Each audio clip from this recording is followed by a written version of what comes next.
Assalamualaikum warahmatullahi wabarakatuh. Perkenalkan, nama saya Agnes Magia Putri dengan NIM C1C019045.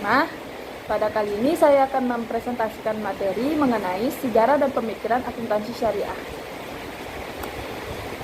Baiklah, yang pertama yaitu perkembangan ilmu akuntansi. Akuntansi telah mengalami metamorfosa yang panjang untuk menjadi bentuknya yang modern seperti sekarang ini. Bagaimanapun juga, tidak ada catatan yang dapat digunakan untuk menunjuk langsung kapan akuntansi mulai dipraktikkan. Namun, bisa diperkirakan bahwa akuntansi telah dipergunakan sejak zaman pra-Masehi. Di masa peradaban manusia cukup maju, maka tentunya pencatatan, peringkasan pelaporan telah menjadi bagian dari proses transaksi. Terdapat beberapa bukti empiris yang bisa dijadikan telaah, misalnya bangsa Aztec dan Inca di pedalaman Amerika, bangsa Dravida di dataran Asia Selatan, Cina dan Jepang di kawasan Asia Tengah Timur, bangsa Sumeria, Mesir kuno dan Mesopotamia di daratan Arab, Yunani dan Romawi serta di lingkaran benua Eropa. Semua bukti empiris tersebut tidak bisa ditinggalkan dalam sejarah peradaban manusia. Manuskrip-manuskrip yang ditemukan di goa-goa prasejarah telah menunjukkan bahwa manusia di zaman itu telah mengenal adanya hitung-hitungan meski dalam bentuknya yang sederhana. Dalam Al-Quran pun disebutkan adanya peradaban-peradaban dan ilmu pengetahuan yang tinggi semacam bangsa Nuh, Tsamud, dan Ad. Sejumlah ahli mencoba menguraikan periode sejarah perkembangan akuntansi, dimulai dari bangsa Mesir sampai ke Eropa. Sejumlah ahli mencoba menguraikan periode sejarah perkembangan akuntansi dimulai dari bangsa Mesir sampai ke Eropa. Periode Mesir dimulai dari 3000 tahun sebelum Masehi sampai dengan 1000 tahun sebelum Masehi, sedangkan periode Eropa dimulai dari abad ke-13 setelah Masehi.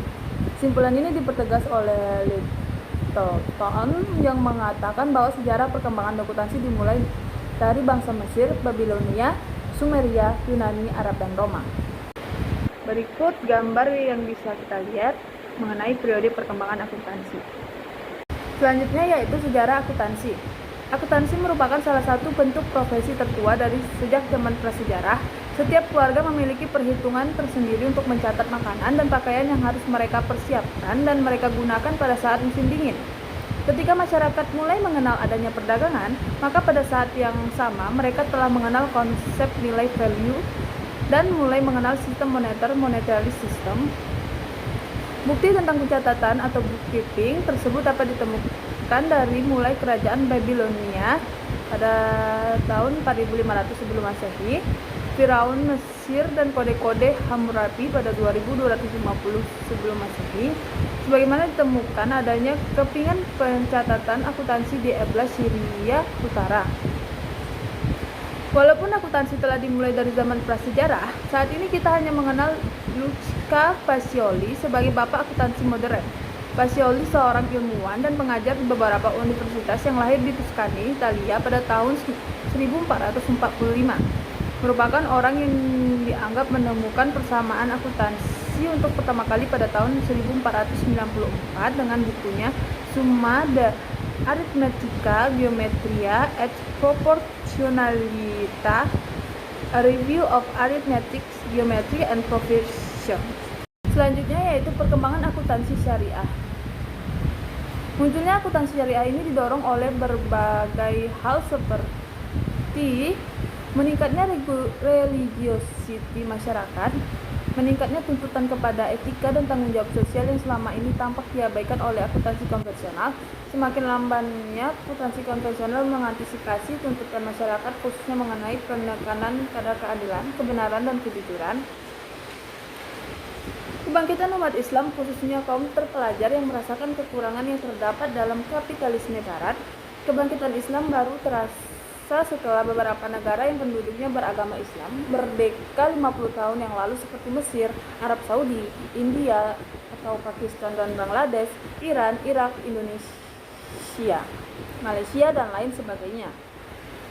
Negara ini tentu siap untuk membangun SDM-nya dan lahirlah penduduk muslim yang terpelajar dan mendapatkan ilmu dari barat. Dalam akulturasi ilmu ini maka pasti ada beberapa kontradiksi dan disinilah ia bersikap dan mulai merasakan perlunya digali keyakinan akan agamanya yang dianggap sifatnya komprehensif, sehingga dalam akuntansi lahirlah ilmu akuntansi Islam. Perkembangan atau anatomi disiplin akuntansi itu sendiri, kebutuhan akan sistem akuntansi dalam lembaga bisnis syariah seperti bank, asuransi, pasar modal, trading, dan lain-lain. Kebutuhan yang semakin besar pada norma perhitungan zakat dengan menggunakan norma akuntansi yang sudah mapan sebagai dasar perhitungan kebutuhan akan pencatatan, pertanggungjawaban, dan pengawasan harta umat, misalnya dalam baitul mal atau kekayaan milik umat Islam atau organisasinya. Selanjutnya yaitu sekilas prosedur dan istilah yang digunakan. Pencatatan dalam negara Islam telah memiliki prosedur yang wajib diikuti, serta pihak yang bertanggung jawab untuk melakukan pengawasan atas aktivitas dan menemukan surplus dan defisit atas pencatatan yang tidak seimbang. Prosedur yang harus dilakukan adalah sebagai berikut, yaitu yang pertama, transaksi harus dicatat setelah jadi, transaksi harus dikelompokkan berdasarkan jenisnya, penerimaan akan dicatat di sisi sebelah kanan dan pengeluaran dicatat di sisi sebelah kiri, sumber-sumber penerimaan harus dijelaskan dan dicatat. Kemudian pembayaran harus dicatat dan diberikan penjelasan yang memadai di sisi kiri halaman. Pencatatan transaksi harus dilakukan dan dijelaskan secara hati-hati. Tidak memberikan jarak penulisan di sisi sebelah kiri dan harus diberi garis penutup. Koreksi atas transaksi yang telah dicatat tidak boleh dengan cara menghapus atau menulis ulang, tetapi harus diganti. Jika akun telah ditutup, maka akan diberi tanda tentang hal tersebut. Seluruh transaksi yang dicatat di buku jurnal akan dipindahkan pada buku khusus berdasarkan pengelompokan transaksi. Orang melakukan pencatatan untuk pengelompokan berbeda dengan orang yang melakukan pencatatan harian. Saldo diperoleh dari selisih. Laporan harus disusun setiap bulan dan tahun dengan detail dan memuat informasi yang penting. Pada setiap akhir tahun, laporan yang disampaikan oleh Al-Khatib harus menjelaskan seluruh informasi barang secara detail dan dana yang berada di bawah wewenangnya. Laporan tahunan yang disusun oleh Al-Khatib akan diperiksa dan dibandingkan dengan tahun sebelumnya dan akan disimpan di Diwan Pusat. Sekilas prosedur dan istilah yang digunakan. Lanjutan slide sebelumnya, dihubungkan dengan prosedur tersebut terdapat beberapa istilah sebagai berikut. Yang pertama, al-jaridah merupakan buku untuk mencatat transaksi yang dalam bahasa Arab berarti koran atau jurnal. Istilah ini pertama kali disebutkan oleh Al-Mazandarani dan Ibnu Khaldun, dan al-jaridah ini perlu dicap dengan stempel sultan. Al-jaridah sendiri telah ada ketika masa Daulah Bani Umayyah dan dikembangkan ketika Daulah Bani Abbasiyah dengan beberapa bentuk jurnal khusus seperti berikut ini. Yang pertama yaitu Jaridah Al-Kharaj, Jaridah An-Nafakat, Jaridah Al-Mal, Jaridah Al-Musaderen. Selanjutnya yaitu yang kedua, Daftar Al-Yaumiyah atau buku harian dalam bahasa Persia dikenal dengan nama Ruznamah. Daftar tersebut digunakan untuk pembuatan jurnal voucher. Jurnal voucher merupakan tanggung jawab Al-Khatib dan disetujui oleh pemimpin Dewan dan Menteri. Setelah itu baru dapat digunakan dan dicatat. Bentuk umum dari daftar diantaranya adalah sebagai berikut. Yang pertama, daftar at-tawij. Yang kedua, daftar at-tahwilat. Kemudian yang ketiga, beberapa jenis laporan keuangan sebagai berikut, yaitu yang pertama al-khidmah, yang kedua al-khidmah al-jamiah, yang ketiga bentuk perhitungan dan laporan zakat. Kemudian materi selanjutnya yaitu hubungan akuntansi modern dan akuntansi Islam. Pada tahun 1429 Masehi, angka Arab dilarang digunakan dalam pemerintahan Italia. Luca Pacioli selalu tertarik dalam belajar mengenai angka bahasa Arab serta belajar dari Alberti, seorang ahli matematika yang belajar dari pemikir Arab dan selalu menjadikan karya Pisa sebagai rujukan.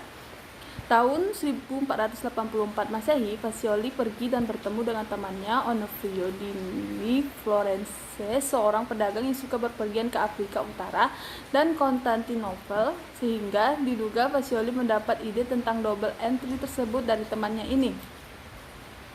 Bahkan Alfred Liber pada tahun 1968 mendukung pendapat tersebut bahwa memang ada pengaruh dari pedagang Arab pada Italia, walaupun Arab tidak berarti Muslim saja.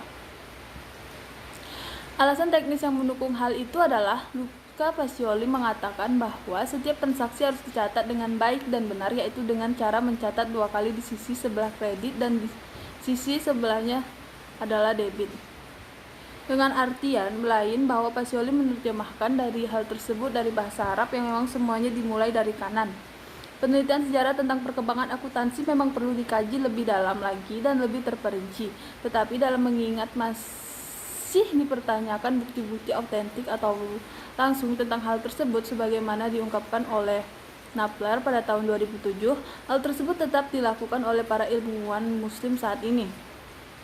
Dan pembuktian tersebut akan menempuh jalan masih panjang mengingat bukti-bukti autentik dari zaman dinasti Abbasiyah dengan pusat pemerintah di Kufah, Irak, saat ini sudah banyak yang hilang karena perang.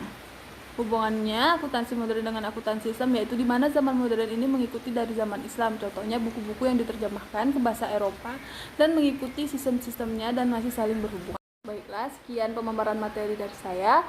Saya akhiri, wassalamualaikum warahmatullahi wabarakatuh.